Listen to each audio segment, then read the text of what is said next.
மனைவி கிட்ட அன்பு காட்டி இன்பமா வாழ தெரிஞ்சுங்க. சரி சார். வேறு உங்களுக்கு செக்ஸ்ல ஏற்பட்ட தவறான எண்ணம் எக்காரணத்தை கொண்டும் உங்க மனைவிக்கு தெரியக்கூடாது. சரிங்க சார். அப்புறம் இந்த பிளானிங் ஃபேமிலி டெபாசிட் ஸ்கீம் பத்தி உங்களுக்கு தெரியல? ஓரளவுக்கு தெரியும் சார். நீங்க உங்க குழந்தை பேர்ல இந்தியன் பேங்க்ல ஒரு அக்கௌண்ட் தொடங்குங்க. மாசம் ஒரு 100 ரூபாயாவது டெபாசிட் செய்யணும்.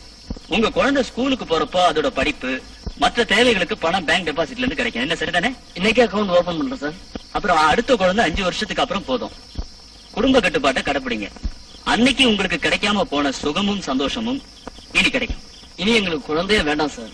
இது ஒன்னே போதும். குட். உங்களால எனக்கு ஒரு புதிய வாழ்க்கை கிடைச்சது. இப்ப எனக்கு சந்தோஷம் சார். இன்னில இருந்து நான் வாழ்றது என்ன மாதிரி செக்ஸ பத்தி தெரியாத தம்பதிகளுக்கு செக்ஸ் அறிவு போதிக்கிறதுக்காகத்தான். இனி என்னோட வேலை எப்பவும் அதோட தான் இருக்கும். Good. Wish you all the best. Thanks. Thank you so much. இப்போ எல்லாரும் நோயாளியோட மனோநிலையை பத்தி தெரிஞ்சுக்க முயற்சி பண்றதில்ல.